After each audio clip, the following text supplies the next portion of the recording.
Hi, hello. Welcome to the episode of Isaiah's Newsstand. It's your host, Isaiah Edwards. The date is August the 21st, 2025. Hopefully this episode finds you well, in good spirits and high hopes. As for me, I'm doing pretty good. Thursday was a good day. It treated me well. I will say I didn't get enough sleep, but overall we overcame that. So yeah, let's just go ahead and just run through the day. We started off, like I said, we started off tired. And the reason I didn't get enough sleep was because I just stayed up too late playing my little card game. It was really dumb. I was down, but I wasn't out until it was like 1 something. And I was like, okay, I got to go to bed. So we went to sleep, got up and just was like, oh, I'm really tired, but got to get to work. Work was good. It was solid. No complaints. Like I said, really the only problem was my fatigue. And I did this thing too where I got so tired that I was like I need to eat something, because also I wound up skipping dinner. All right, you caught me. Mainly just because I was like so locked in getting the episode done. I was done with the episode. I didn't really feel like I had enough time. So I was like, yeah, I'm just going to jam this game. Not good logic here, okay? I didn't do the right thing last night. But hey, we move, we persevere. And I said, you know what? I'm hungry and I want a chicken salad sandwich. So that's what I got. I got a chicken salad sandwich. And especially with the work one, I don't know why specifically the work one, but I would probably do this with other chicken salad sandwiches and or tuna salad sandwiches. I like to have mustard on it, but because of how the sandwich is, you can't like really peel apart the bread. It just doesn't work. So I like use the mustard as like a side and I dip it. Yeah, so that was my little snacky lunchy situation. And I've been eating a lot of the Smart Pop or Smart Food popcorn, which has been good. So that was like what got me through the day. And from work, we did the classic straight to the gym. And gym was good. It was solid. Still another busy day. I'm kind of getting the feeling that maybe it's just going to be busy for the rest of August into September. Everyone's coming back for the summer and they're trying to get their summer flex. You know what I mean? And hey, me too. Me too.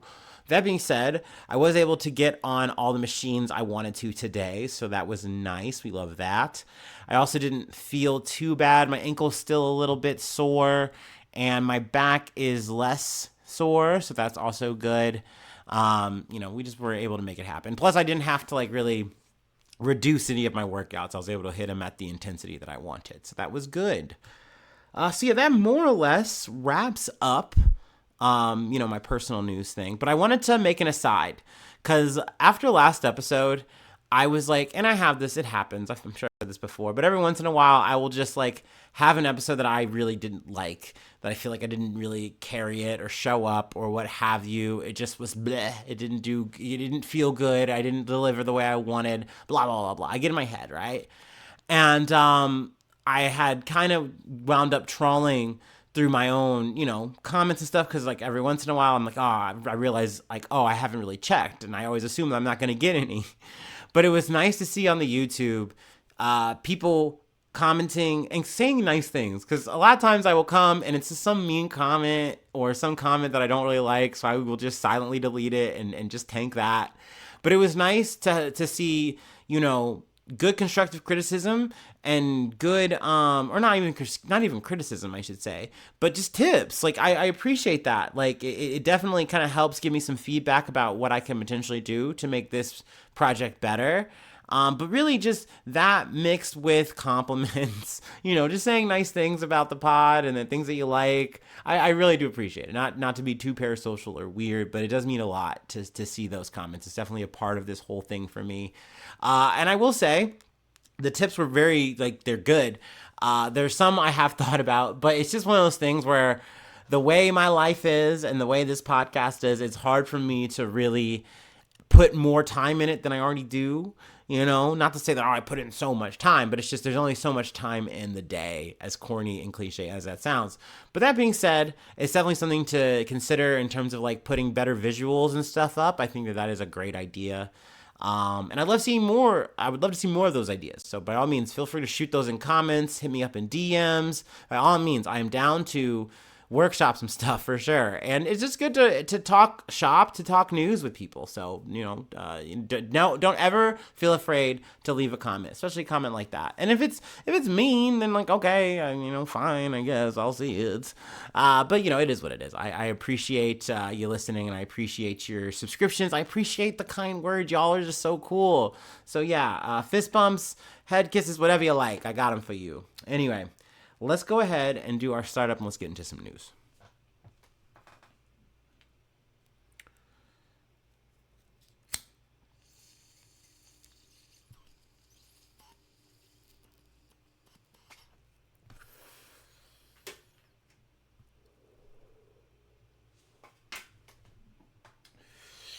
Ooh.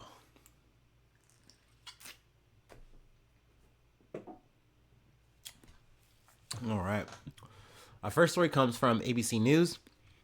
Villanova University says active shooter report was a cruel hoax. Villanova University said a report of a possible shooter at its law school was a cruel hoax after it issued an alert warning of an active shooter on its Pennsylvania campus on Thursday. Mercifully, no one was injured, and now we know that it was a cruel hoax. There was no active shooter, no injuries, and no evidence of firearms present on campus. Villanova president, I think it's Reverend, oh wow, what a combination, Reverend Peter Donahue said in a statement to the school community, "While that is a blessing and a relief, I know today's events have shaken our entire community." So I was at the gym, and I got a notification that there was an active shooter. I was like, okay, well, I'll go ahead and save that for later. I'll go ahead and get on that. That's going to be definitely one of the things we cover. And by the time I sit down to research it, get more details, I find out that this has been a swatting incident, which swatting is not something we've really covered too much on the podcast. Essentially, that is the act of calling in some kind of threat to the police, saying, hey, at this place, something very terrible is happening, whether it be a shooting, whether it be some kind of abuse, what have you, and you are calling and you're getting the cops to come in essentially a high alert stress like situation where people can get hurt, where the cops can just wind up coming out full bore and being fucking cops. I mean, I hate to say it, but also, no matter how you look at it, how you slice it, you get that they're going to come in very intense if you tell them this intense situation is happening. So more times than not, when these SWAT incidents happen, it's on a minor scale. It's on an individual scale. It is someone's home, so a family will get a notification, or like maybe some like streamer house. A lot of times that's when I hear it and see it the most, is you'll see someone live streaming, and then next thing you know, they randomly cut out, it streams over, or like you go, oh, I gotta go, chat, whatever, and then next thing you know, there's like a SWAT officer in the room. So I mean, shit can get really intense. People can get hurt or worse. When you see it on this scale, it would be like a bomb threat or something to that effect. I feel like that's usually when we're talking about like at a school level. So something like this, it just seemed very specific. And I mean, just with the times, you go, okay, yeah, that's definitely a thing that's happening. But like said in the quote, thankfully, mercifully, nothing did happen in that situation. Now, we don't have any details about who did this. I imagine that's something that authorities are going to try to get to the bottom of, and we'll see if they do, if there's any updates there. But yeah, I wanted just to start the story off, or to start the episode off with this story. Yeah, I'll definitely keep you posted if there is anything more material coming out of it. Moving on, though, we got a couple of updates, a few updates, technically. Actually, yeah. That I wanted to get into. We talked about this, I want to say, kind of on the weekend or top of the week. I feel like it was the weekend, but it's been a long week. What can I say? But yeah, let's go ahead and start with California. Technically, California and Texas, bit of a domino effect. But from Associated Press, California Governor Newsom signs legislation calling special election on redrawn congressional map. California voters will decide in November whether to approve a redrawn congressional map designed to help Democrats win 5 more House U.S. seats next year, after Texas Republicans advanced their own redrawn map to pad their House majority by the same number of seats at President Donald Trump's urging. So, like I said, this is a domino effect that's been in the works since Texas set this shit up. They wanted to do their quorum, and then, the Democrats, they fled the state and led to a whole, like, hideout situation that they inevitably relented in. And we knew that when they came back, he was going to run another session and make this shit happen. So that is what's come to pass in Texas. While we're kind of on the subject of Texas, I wanted to mention this. Representative Nicole Collier has been, I know it's been over at least 2 days at this point, that she's been literally locked in the House, like the House of Representatives, because of the fact that she refuses to sign the document that says, hey, I will consent to allow these cops to shadow me everywhere I go. And it's understandable why you wouldn't want to sign some shit like that. Like, that's insane to do. Like, this is against your interests. It's against the interests of your people to be, persecuted like this. It's also crazy. I don't understand how this is legal, that they can do that they can actually bar you from leaving. Like, I feel like there's just got to be some kind of pending lawsuit there, but I don't know. But I imagine, too, that they have to, like, sign... And there's been, like, some dramatic gestures from the people who have signed it. They go outside, they rip up the piece of paper that they have. But I guarantee you that was for some kind of legal reason so that they could have the cops be that aggressive and, like, shadow you, tail you, do all of that, and not have to deal with as much legal blowback. I can almost guarantee that, right? Like, it doesn't matter whether you rip it up or whatever. They just needed you to consent to it. And I don't know how it's possible for them to be able to push that piece of paper on these Democrats, but then also be able to, literally keep someone from leaving the building like this, It's like so that you can do your job. Like, oh boy, it's a crazy stipulation. So anyway, that's an ongoing thing. But like I said, Texas has gotten their shit approved. They're going to gerrymander away. And it looks like we're going to have now this tit for tat. But we've talked about this, I feel like at this point now going on several times. It's not just California and Texas going at it. It is going to be triggering this conversation in other states. And we're going to see how that goes. And even in California, we don't know if this is for sure going to be a thing that passes. Has to go to a vote. People have to decide if that's what they really want. It will allow them to, I think, redistrict the maps. And that will be the way it is until 2030, something to that effect. So, that's post the next election, the next big one. But Trump is doing this, and he's pushing for this hard because of the midterms. And there is a fear that they're going to get shellacked because at the end of the day, polls are not looking good. Also, too, I think it's just exerting a control. At this point, for Trump, anything he wants, it's just like throwing a hot dog on a hallway. He can just do it. Like, there's no friction here. That was a terrible description, I'm sorry. But like there's nothing to stop him. There's nothing in the way. He has full control here.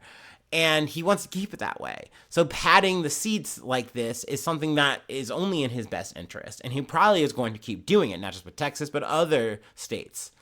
So it'll be a question if Democrats are actually going to be willing to rise to the occasion, not just in California, but once again in other states. And if that's going to math out the way that they hope. And who knows? This could be very major. It could be very minor, depending on how voting goes come the next midterm election.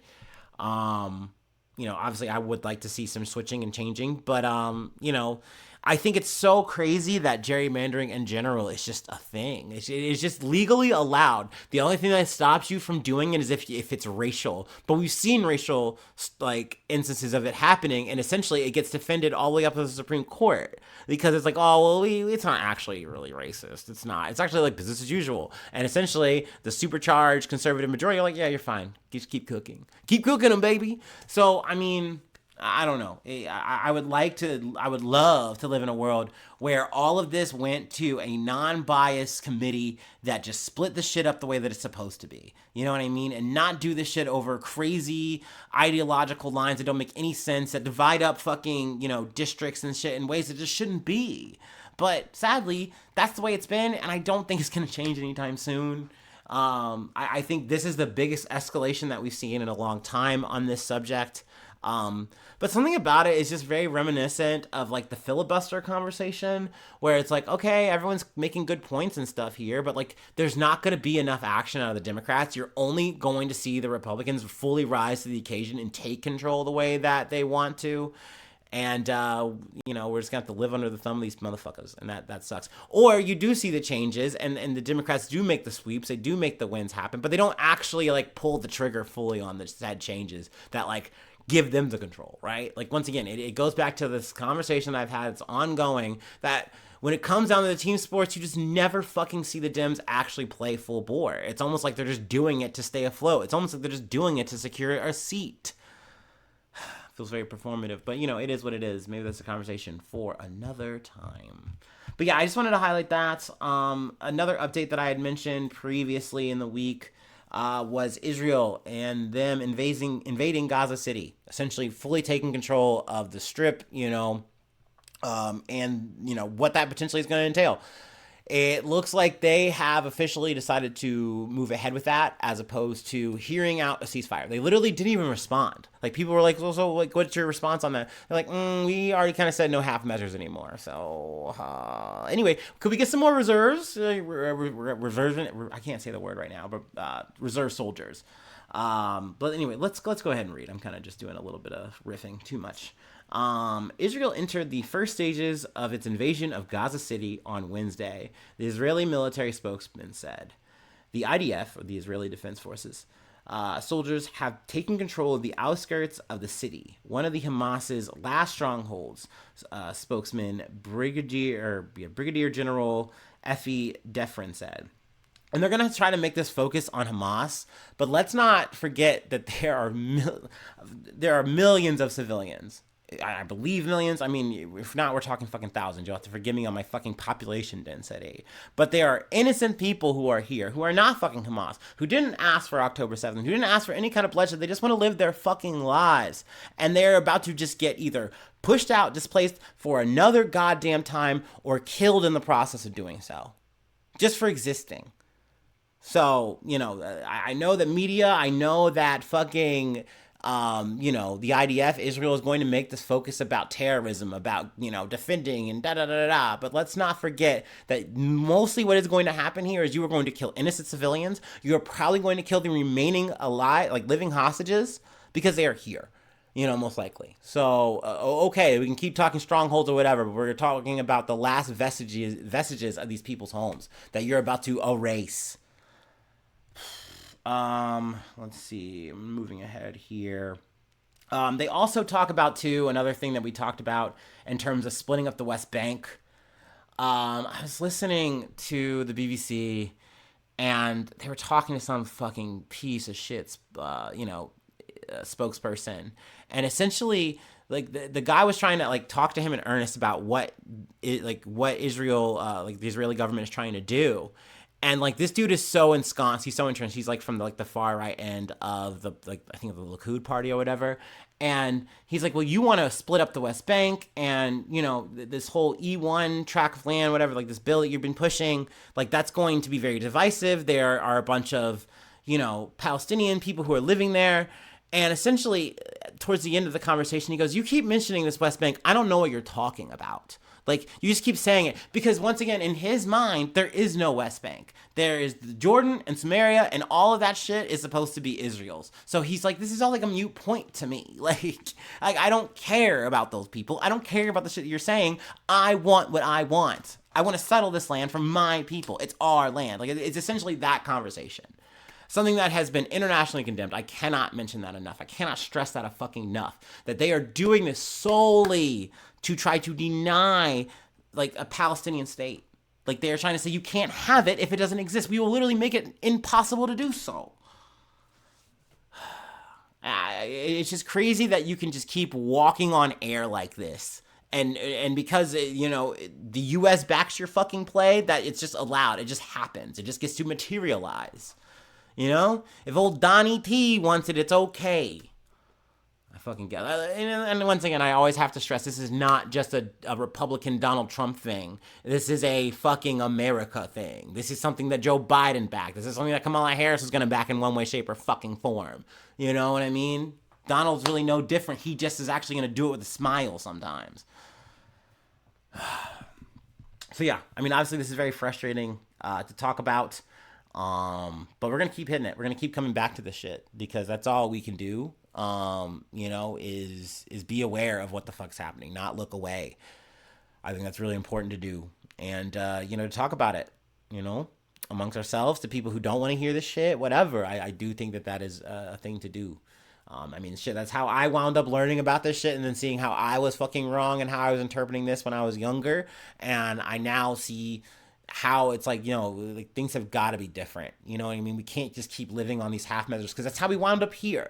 You know what I mean? So, yeah. Anyway, I know I'm once again in the weeds on this subject, but, we do what we can. Let's move on, though, to our next story. We're going to Ukraine. Well, not really. We're actually going to Italy, but it's a bit of a story. What the fuck was that accent? Reuters. Ukrainian man arrested in Italy over Nord Stream pipeline attacks. That's right. We're back on the Nord Stream, baby.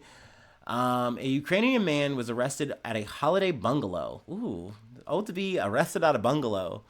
Non-sexual style. I don't know. Anyway, in Italy on suspicion of coordinating attacks on three Nord Stream gas pipelines in 2022.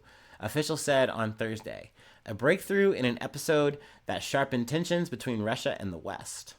Described by both Moscow and the West as an act of sabotage, the explosions largely severed Russian gas supplies to Europe, prompting a major escalation in the Ukraine conflict and squeezing energy supplies on the continent. No one has taken responsibility for the blast, and Ukraine has denied any role. Of course, it's really hard to do that when you find out that the guy literally was in the Ukrainian, army. He was a Ukrainian soldier for like 2 years, then left. And also that he involved people in this plot to bomb the Nord Stream pipelines that were soldiers. So it's like, okay, man, all right. I kind of want to yada this a little bit, but we will at least get the suspect name. The suspect, identified only as Serhil K.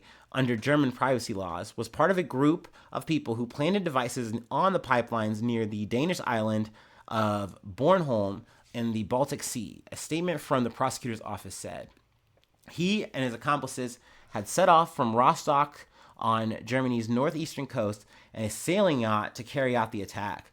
The vessel had been rented from a German company with the help of forged identity documents via middlemen, it added. Excuse me. Authorities acted on a European arrest warrant for the suspect, who faces charges of collusion to cause an explosion, anti-constitutional sabotage, and destruction of important structures. An official in the Ukrainian president's office said he could not comment as it was not clear who had been arrested. The official reiterated Ukraine's denial of any role in the blast, which is very important because when this shit happened, sorry, I need to take a little water break.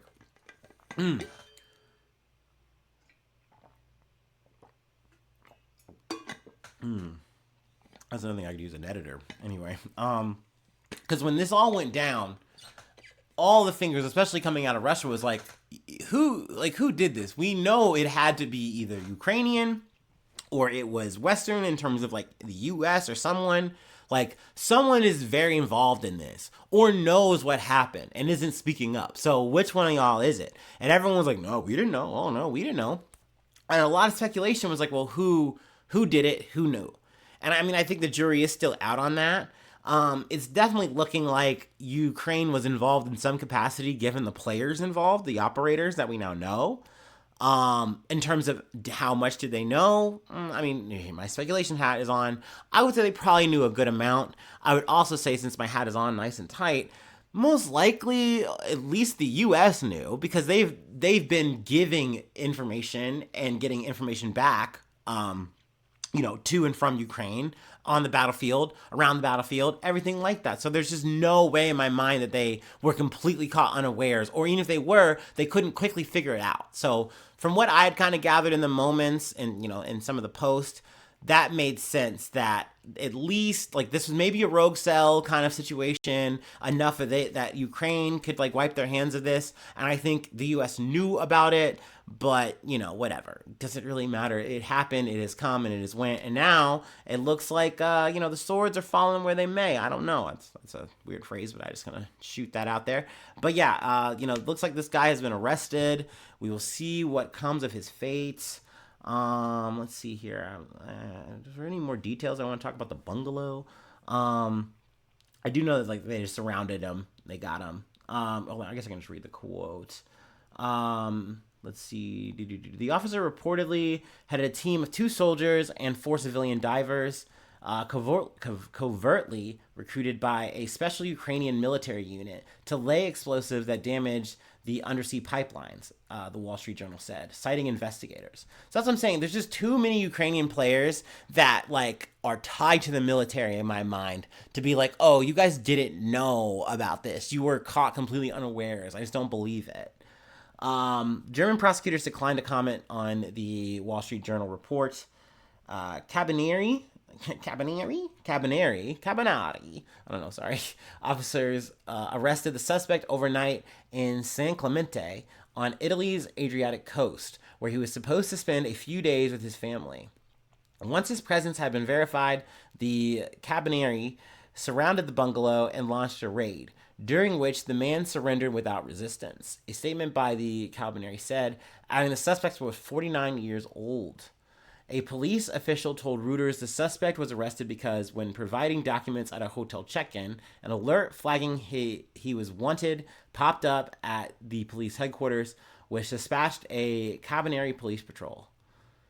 In September of 2022, one of the two lines of the Nord Stream 2 pipeline was damaged by a mysterious blast, along with both lines of the Nord Stream 1 that carried Russian gas to Europe. So that's why even there's 2 Nord Stream 1, Nord Stream 2, that's why 3 pipelines were hit. So worth mentioning that too. So yeah, I mean, that's more or less the rundown. Those are my thoughts on what has happened. This was a pretty big development because it really is like now cementing things in terms of like, we think it was this guy. We do think that plot is what happened pretty much now. So like, that's kind of something that now I feel like we can now kind of say is gospel. It's just a question of who knew what, what was the involvement from, the nation states in terms of Ukraine, in terms of the West, in terms of the US. You know what I mean? And we may never know those answers, but who knows? Maybe that's a podcast for another player. Anyway, let's go ahead and move on to our next story. This is a bit of the old breaking news, a sad story, unfortunately, from NBC News. 6 dead in accident at Colorado dairy. 6 people were killed Wednesday at a Colorado dairy in an accident that is being investigated as toxic gas exposure, officials said. 6 bodies were recovered when firefighters responded to a confined space rescue around 6 p.m., Southeast Weld Fire District Chief Tom Beach said. The deaths are being investigated as possibly being the result of toxic gas exposure in a confined space, said, oh no, I'm burping too? Sorry. Said Jolene Weimer, Deputy Chief Coroner for Weld County. The accident occurred at Prospect Valley Dairy on Weld County Road 18 in Weld County, which is north of Denver, the fire department and Weimer said.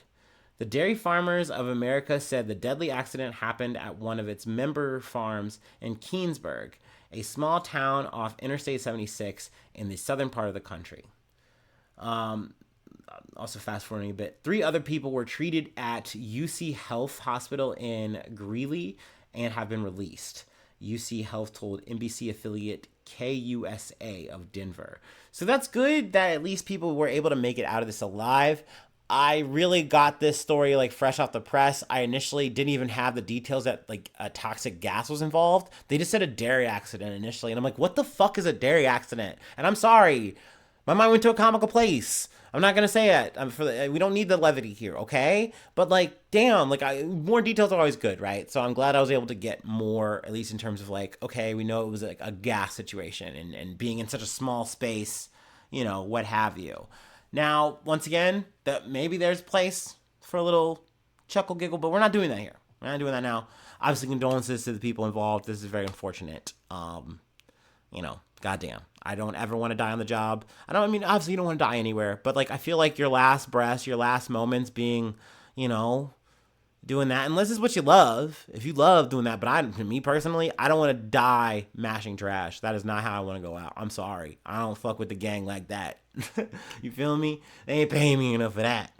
Anywho, we have one more story that I wanted to cover. Technically, this is out of my time range. I like to keep the cycle within 7 days. That's generally what I like, unless we are doing a flashback to a story that we've already covered, an update on a story that we've covered in the past. That's why I always like to mention it, because it makes me feel good. Like, hey, we've talked about this before. Actually, I do this shit. But this was just something that happened at the top of the month, and I heard about it. It went in one ear and out the other, and then I saw it on the news ticker, and it reminded me, and it kind of lines up too, because we've covered angry insects like the bees. We've covered some radioactive shrimp, Fallout style. So this is kind of a bit of a blending of those stories. But yeah, let's go ahead and do our last break, and we'll go ahead and close it out. We'll end on a sting. Oh man.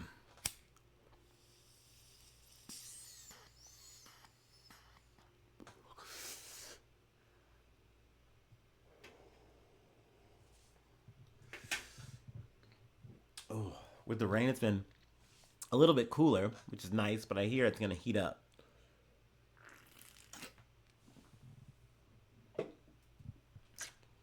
And I'm sick of the heat. I'm over it. Anywho, our last story comes from ABC News. Radioactive wasp nests have been found near former nuclear weapons production site. We are living in Fallout times, people. Several radioactive wasp nests always happen. Sorry, several radioactive wasp nests have been found in South Carolina at a site that used to produce parts for nuclear weapons, according to officials. The first wasp nest was detected on July 3rd at the Savannah River Site, or SRS, near Aiken, South Carolina, located near Augusta, Georgia, just a few miles inside the western state border, by employees who routinely check radiation levels, according to a report by the U.S. Department of Energy. The monitoring activity took place at the F-Tank Farm, a collection of underground tanks used to store radioactive liquid waste, according to a statement by the Savannah River Site, provided to ABC News. The nest exhibited radiation 10 times the level allowed by federal regulations, according to the Energy Department report. It was sprayed to kill any wasp that might have been found, that might have been inside of it, then bagged as radiological waste.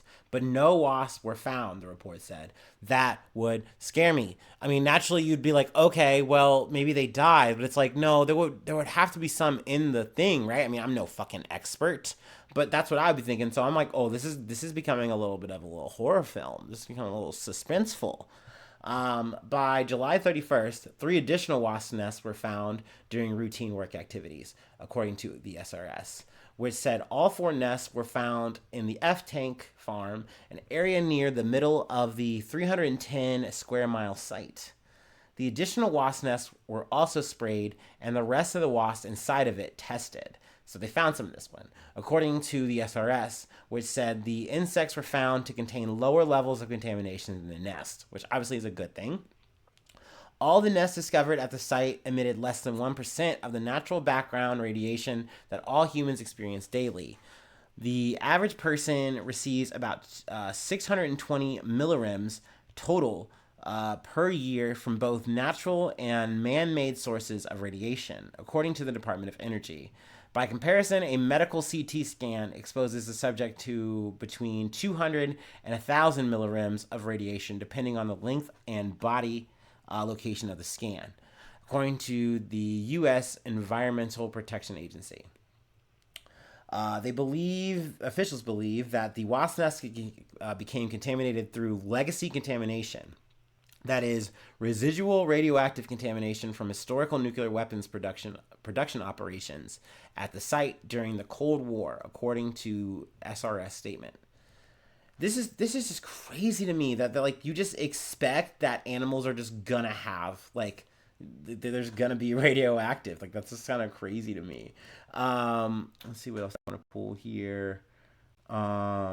Here we go. Yeah, this is the quote from one of the guys, David Jenkins, a forest health program manager at the South Carolina Forestry Commission.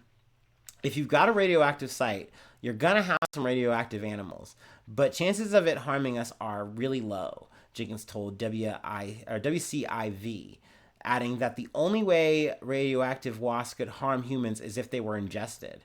Even then, you'd have to eat a lot of them to have it incorporated into you, he said, adding that being in close proximity to the contaminated wasp or being stung by it won't transmit the radiation. So like that's good. Obviously my dumbass is overreacting. I'm playing it up. I'm being a little bit of a ham bone. But like real shit, y'all.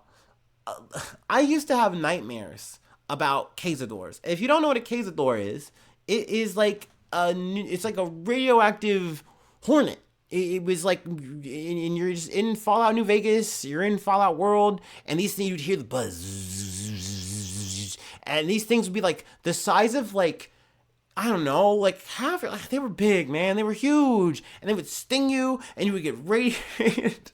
And it's like, I'm sure you're listening to this like, Isaiah, this isn't news, you're just talking about a video game, it's not real. And it's like, yeah, I know it's not real, but I feel like I'm living in the precursor times. Like, we are really just like, if the bomb goes off, it's over. We're gonna have mole rats. We're gonna have fucking death claws. It's gonna be crazy. I'm gonna have no nose. I'm gonna be a ghoul. This moneymaker's all I got. So, I'm just concerned. I'm just worried. It's in the shrimp. It's in the bees. We got people commanding the bees. So, like, we're gonna have a Metal Gear Fallout collabo someday. Like, I'm concerned. I'm just thinking about these things. Other people aren't, but I am. So, you know, that's why I needed to bring this story up. I know that this happened, like, this came out, like I said, first week of August. But every once in a while, I got to go back and I got to talk about it. Anyway, that's it. That's all I really have. That is the episode today. If you'd like to help out support the effort, I do have a Patreon. Patreon.com/AzanNews. Become a newsie today. The roll call is coming up soon. Not quite yet, but it's coming around the corner. It's gonna be my birthday roll call. It's not any different, but you know, on September, that money's going to birthday stuff. I don't know, maybe. Anyway, let's see here. Free ways to hit me up, IsaiahNews1@gmail.com. Feel free to follow me or the podcast on any of the socials. Subscribe to the YouTube. I know I shouted out YouTubers at the top of the pod, at least in terms of just like, the commenters, the new subscribers. Thank you so much for that. I really cannot stress enough how important that is, how cool that is. Thank you. It is crazy to remember, like, I know 121, that doesn't sound much, but like coming from like single digits to double digits, and now I'm in triple digits and rising, clap it up for that. Clap it up for y'all. Thank you. Thank you so much for that. Like I said, it's a free action, but it does mean a lot. But also follow on TikTok, follow on Spotify, follow on Apple Podcasts. Like I said, liking an episode is good. Well, I didn't say that, but I say that every day or every episode except Sunday. Leaving comments are cool. Like I said, the tips are cool. I love something nice, something positive. And hell, I mean, if it's mean, be funny. Just be funny. That's all I ask. If you want to like roast me and make me laugh, then like, all right, like I'll take it. But if it's not funny, guess what? You're getting deleted. And I'm going to like send you to like the shadow space of my YouTube. You will never see me and I will never see you. It'll be perfect. Just don't do that. Just be funny if you're going to be mean. But anyway, I would prefer you to be nice. Good vibes. That's always appreciated. Let's see here. Sharing is caring. All the stars if you're, on Spotify or Apple. That's very much appreciated. Thank you for that. And that's really all I have. Of course, YouTube, social media, bullshit aside, I appreciate all my listeners who just tune in, whether it is your first time, whether it is your 1,000-something time. Thank you. Thank you so much. It really does put a smile on not just my face, but my heart to know that you just tune in just to hear me yap about this shit, about this crazy shit, about the fucking wasp and the swats. That's it. That's all I got. Thanks so much for tuning in, and thanks so much for being a friend, and hopefully I see you soon for some more good news. I love ya. Bye-bye. Mwah.